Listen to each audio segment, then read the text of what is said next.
बिस्मिल्लाहिर्रहमानिर्रहीम। मैं हूँ आपका मेज़बान मोहम्मद आसिफ हैदरी। सबसे पहले दुआ को है कि इस माह रजब में हज़रत अमीर माविया रज़ी अल्लाह तआला अन्हु की वफ़ात हुई है। कुछ लोग हज़रत अमीर माविया रज़ी अल्लाह तआला अन्हु से बोगस की बुनियाद पर जो रस्म व रिवाज और उन लोगों का ख़त्म मनाते हैं, अल्लाह रब्बुल इज़्ज़त से दुआ है कि अल्लाह ताला इनको हिदायत अता फरमाए और नबी पाक सल्लल्लाहु अलैहि वसल्लम के इस अजीम सहाबी से मोहब्बत और अकीदत रखने की तौफीक अता फरमाए। आए समाअत फरमाए सवालात और उसकी जवाबात की खुसूसी रिलीज। मोहतरम हैदरी साहब, मेरा आपसे सवाल है कि कुरान मजीद में है क्या है काफिर ईमान ले आओ, तो काफिरों को किस पर ईमान लाना चाहिए? अल्लाह ताला पर, हज़रत मोहम्मद सल्लल्लाहु अलैहि वसल्लम पर या कुरान मजीद? मोहतरम सामीन किराम,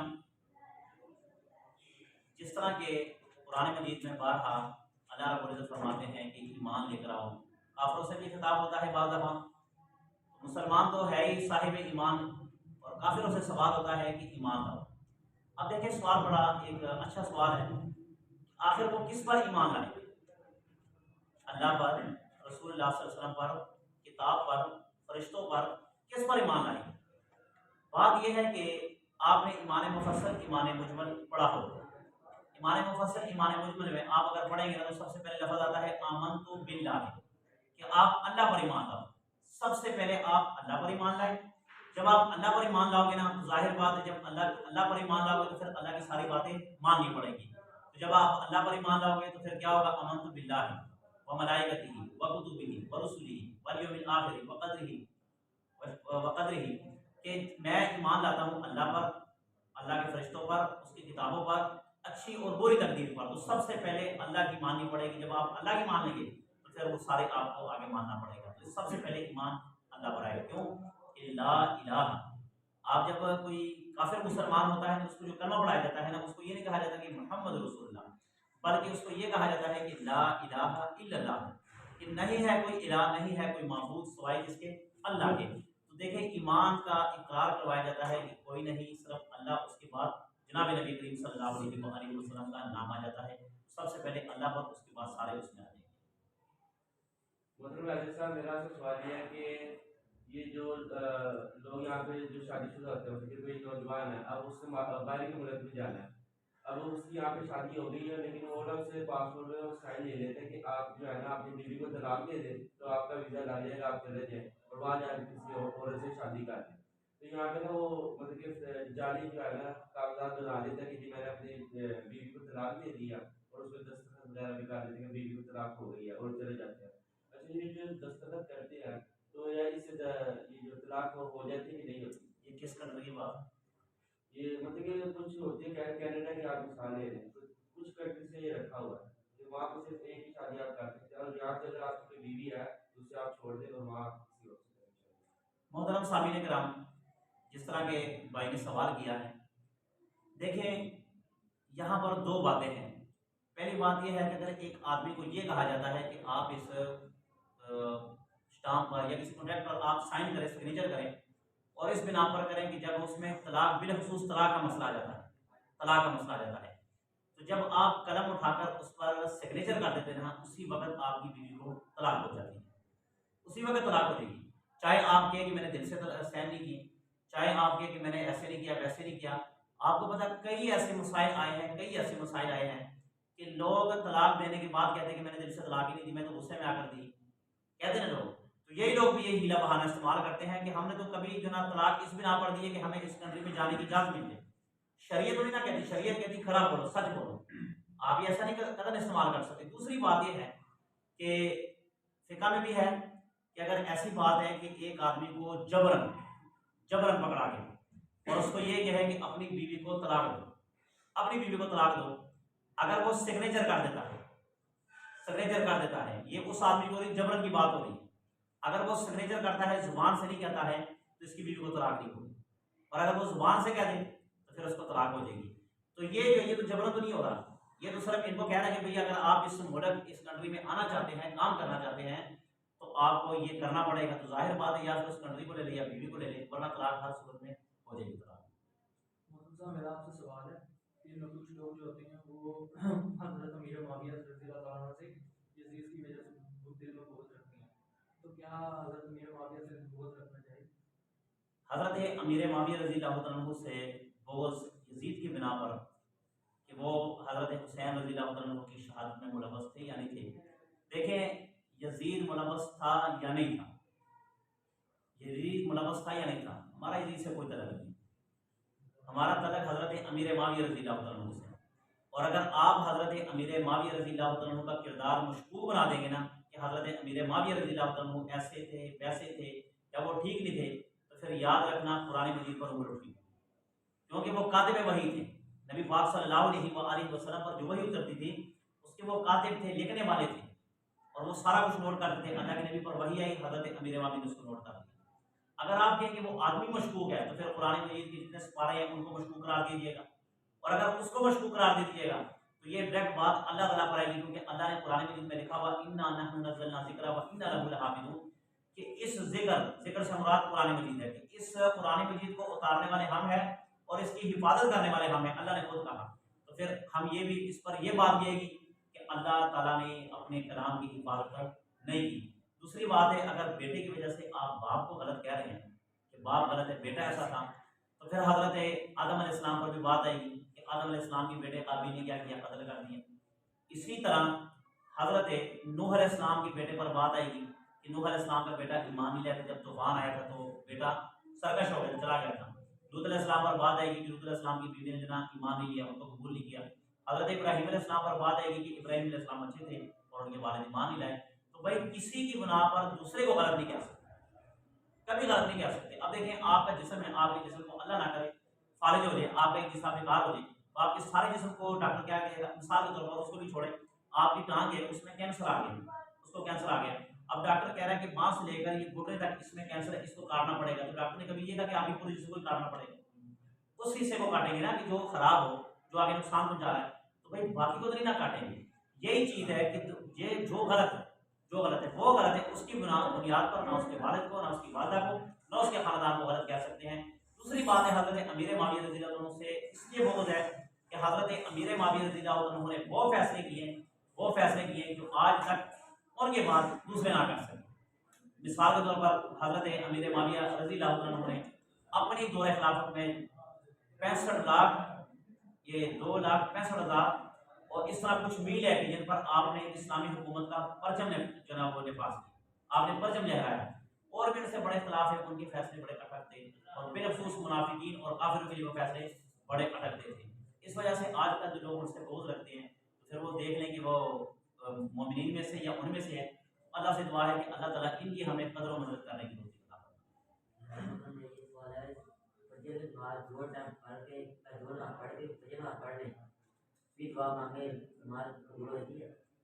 अगर एक आदमी की ज़ोहर की फजर की नमाज कज़ा हुई है और उसने ज़ोहर की नमाज बाजमात पढ़ी है, उसके बाद वो फजर की कज़ा पढ़ता है, फजर की वो कज़ा पढ़ता है, उसके बाद दुआ मांगे, दुआ जिस टाइम मर्जी मांगे दुआ कबूल हो जाती है। दुआ की बात नहीं है, नमाज है, नमाज आपने अदा कर ली है। चाहे आप फ़र्ज़ों के बाद ज़ोहर की मुकम्मल नमाज के बाद आप दुआ मांगे, या आप फजर की 2 रकअतों के बाद कज़ा के बाद दुआ मांगे, अल्लाह ताला की ज़ात कबूल करने वाली है। आप जिस टाइम मर्जी हाथ उठाए, अल्लाह ताला कहते हैं उदूनी अस्तजीब लकुम, कि तुम मुझे पुकारो, मैं तुम्हारी पुकार का जवाब दूंगा। और पुकारो किस वक्त, नमाज के बाद नहीं है, हज के बाद नहीं है, उम्र के बाद नहीं, जब भी आपका दिल करे अल्लाह कहते हैं मुझे पुकारो, मैं तुम्हारी पुकार का जवाब दूंगा। अल्लाह गफूर रहीम।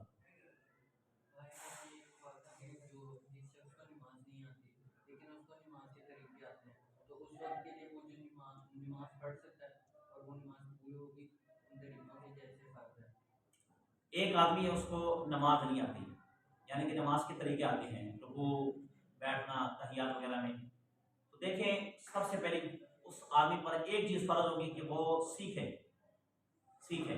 अब जाहिर बात है सीखने में भी वक्त लगेगा, 1 दिन 2 दिन 4 दिन 5 दिन, हफ्ता लगा लो, 10 दिन लगा लो, इतने लगेंगे। इस वक्त शरीयत इसको ये कहेगी कि वो आदमी बाजमात नमाज पढ़े, बाजमात नमाज पढ़े, इमाम के पीछे नमाज पढ़े, फजर हो, ज़ोहर हो, असर हो, मगरिब हो, इशा हो, कुछ भी नहीं आता, सिर्फ अल्लाह अकबर कहता रहे और साथ नमाज सीखता रहे और फजर और जुमात के साथ नमाज पढ़ता रहे। बाकी अल्लाह रब्बुल इज़्ज़त की ज़ात कबूल करने वाली है, क्योंकि अल्लाह ताला इंसान की नीयत को देखता है, नीयत को।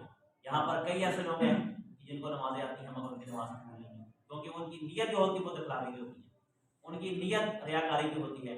तो अल्लाह नीयत को देखते हैं, इन्नमल आमालु बिन्नियात, इस पर सारा का सारा काम होता है। दूसरे मैसेज में मेरा आपसे सवाल ये है कि जैसे कि एक म्यूजिक कलाम है, अब ये जो आजकल की मिली नगमे आ रहे हैं इसके इनके बैकग्राउंड पे म्यूजिक चल रहा होता है, अब उन मिली नगमे को बताने के लिए मतलब एक टाइप शो करते हैं, लेकिन अब उसकी बैकग्राउंड में एक हराम काम भी हो रहा है, तो जो मिली नगमे हलाल है कि हराम? देखें आप मिली नगमे की बात करें ना बदल के लिए, अगर एक आदमी पीछे ढोल बजा रहा है, म्यूजिक चल रहा है और साथ ही वो पुराने मजीद की आयत भी पढ़ रहा है या पुराने मजीद भी पढ़ रहा है, इस वक्त आप इस पुराने मजीद को भी नहीं सुन सकते, आप इस पुराने मजीद की आयत को भी नहीं सुन सकते, क्योंकि आप पुराने मजीद की आयत को आगे शेयर करोगे, सुनोगे, लोगों को बताओगे, तो पीछे तो आप म्यूजिक भी सुन रहे हो, पीछे तो आप म्यूजिक भी सुन रहे हो। मिसाल के तौर पर एक टेबल है, उस टेबल पर आपने खुद फैसला करना है, शायद मेरे फैसले से लोगों को इख्तलाफ हो, आप जब ये मैं मिसाल दूंगा ना तो इस पर कई लोग एग्री हो जाएंगे और वो मान लेंगे। टेबल एक टेबल पर आपका पसंदीदा खाना पड़ा हुआ है, आपका पसंदीदा खाना पड़ा हुआ है और साथ ही उसके पकाना पड़ा हुआ है, तो मुझे बताओ इस खाने को कौन पसंद करेगा? खाएगा तुम? क्यों नहीं खाओगे? दिल खराब होता है, कराहत आती है। ऐसे ही है ना कि आपकी पसंदीदा चीज़ भी पड़ी है और नापाक चीज़ भी पड़ी है, तो आप कदर नहीं खाओ, बल्कि आप खाने के बजाय आप पेट में जो है वो भी निकाल दो। क्यों? कि आप उस वक्त आप उस माहौल को नहीं ले, ठीक है, और वो चीज़ आपको पसंद नहीं आ रही। कैसे एक चीज़ है कि जो अल्लाह ताला की तरफ से नाजिल हुई चीज़ है, कुरान मजीद, और फिर उसके साथ म्यूज़िक हो, और फिर ये मिली नगमा, हाँ मिली नगमा मुल्क के लिए, मोहब्बत के लिए पढ़ सकते हैं, मगर उसमें म्यूज़िक नहीं है, क्योंकि नबी पाक सल्लल्लाहु अलैहि वसल्लम ने फरमाया म्यूज़िक हराम है, म्यूज़िक नहीं सुन सकते। जो कान म्यूज़िक को सुनेगा, नबी पाक सल्लल्लाहु अलैहि वसल्लम ने फरमाया कि उसके कानों में शीशा डाल दिया जाएगा, यानी कि सज़ा सख्त से सख्त सज़ा होगी। बल्कि आप ऐसे ले लें कि जैसे एक राड या एक सरिया गर्म करके उसके कानों में घुसेड़ दिया जाए, कितनी सख्त सज़ा है।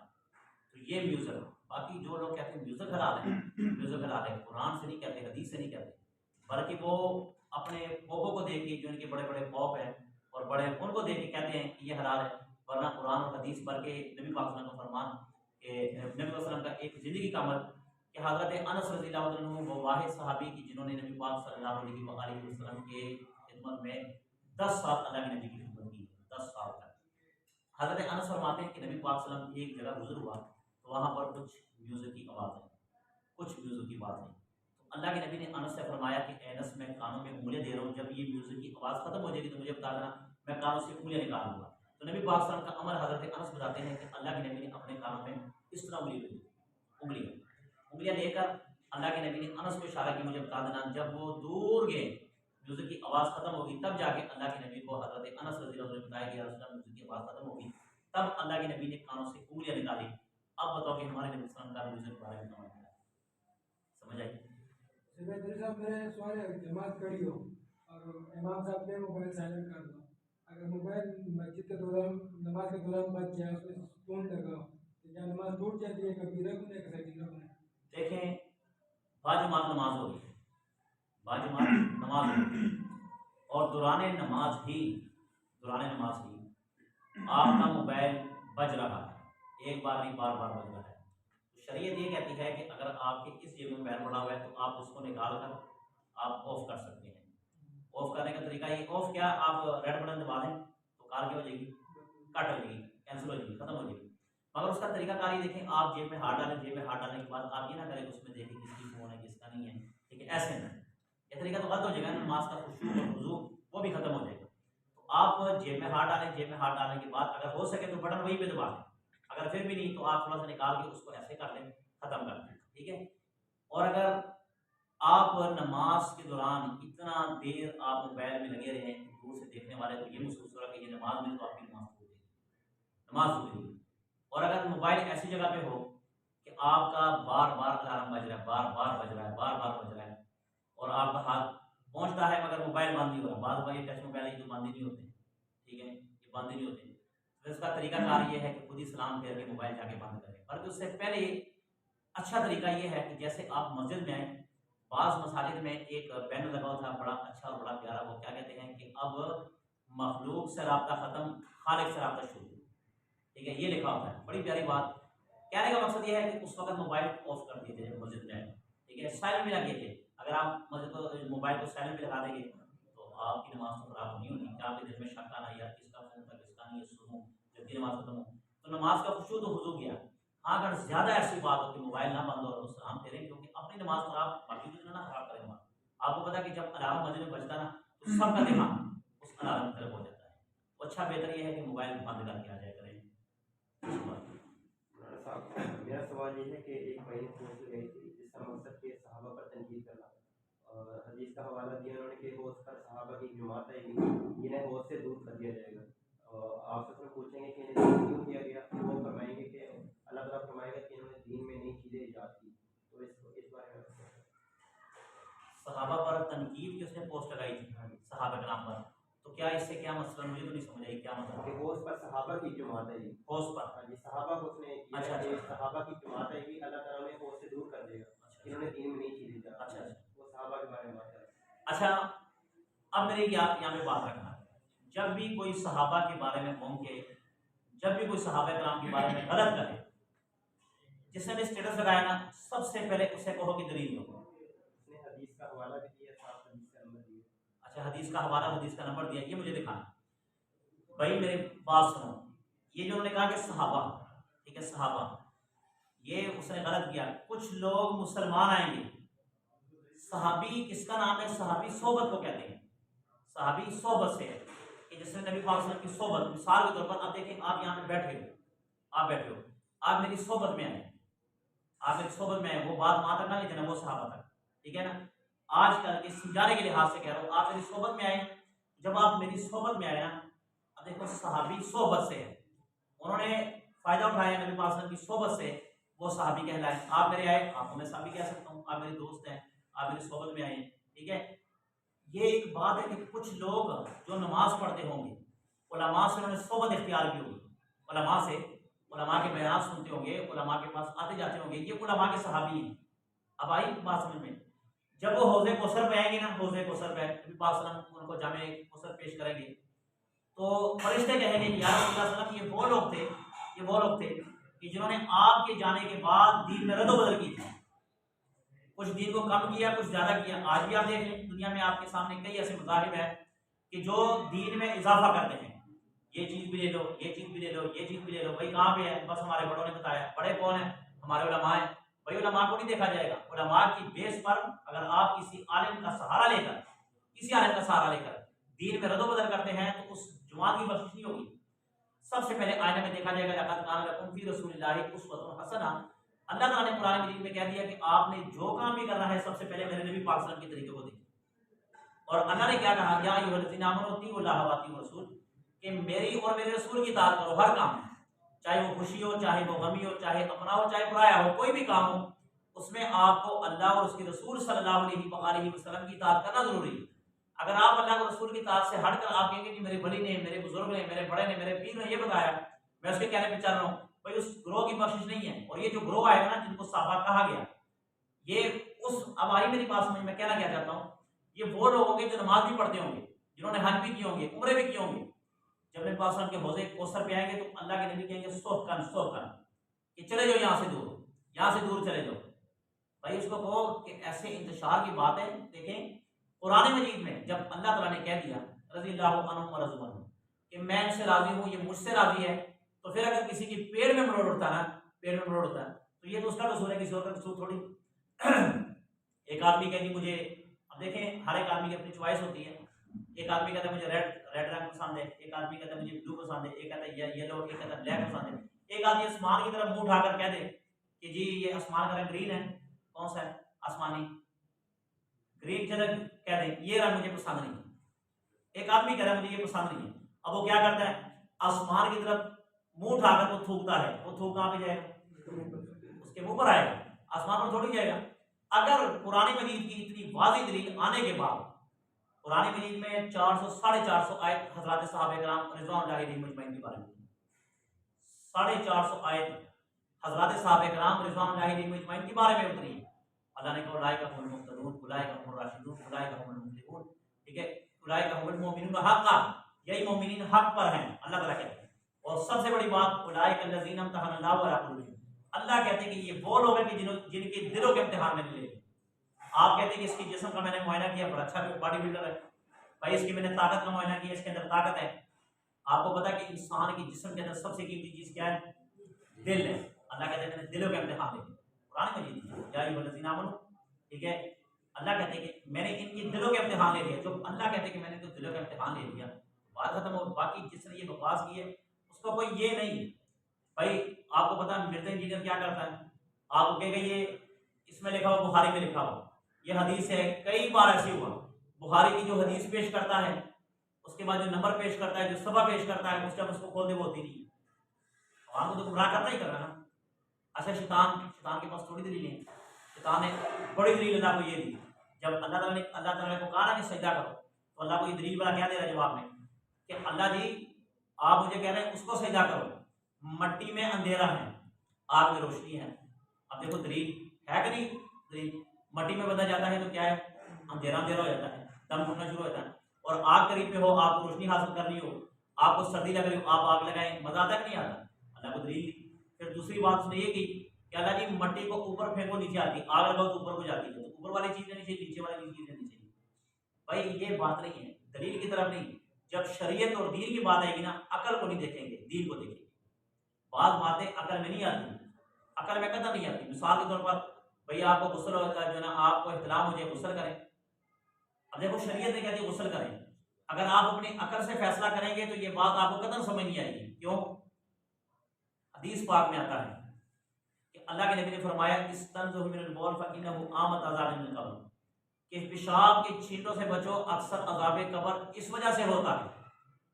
मेरी बात लॉजिक पे जरा गौर करना, मैं बहुत बड़ी बात आपको कहने जा रहा हूँ कि अल्लाह के नबी ने फरमाया कि पेशाब की छींटों से बचो, अक्सर अज़ाब कब्र इस वजह से होता है। ठीक है, मनी का तो कहीं जिक्र भी नहीं है कि जहाँ पे लगेगी तो वहाँ पे जलाया जाएगा, आता है कहीं जिक्र? तो फिर तो गुस्ल भाई पेशाब करने पर होना चाहिए, ना कि गुस्ल होने पर होना चाहिए। आई मेरी बात समझ में? किस किस को समझ आई? आई?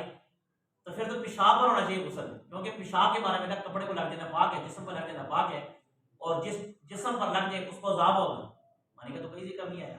तो फिर अगर आप अकल की बात करोगे, अकल को दौड़ाओगे, तो फिर तो हम इस चीज़ का इनकार कर देंगे भाई अल्लाह के नबी ने जो कहा कि इस पर गुस्ल करो, हम मिस्त्री की बात गुस्ल ही नहीं है, इख्तिलाम की बात गुस्ल ही नहीं है। मगर क्या दीन की बात आ गई, मोमिन उसको कहते हैं कि जो अपनी अकल को दीन की ताबे लगा देना, कि दीन को अपने अकल की ताबे लगा दे। ठीक है, तो ये जो लोग हैं ये कभी भी ऐसा स्टेटस लगाए, कभी भी ऐसा स्टेटस लगाए, हदीस पेश की, नंबर पेश किया, उसे कहो मैं आपकी बात बिल्कुल मानने के लिए तैयार हूँ।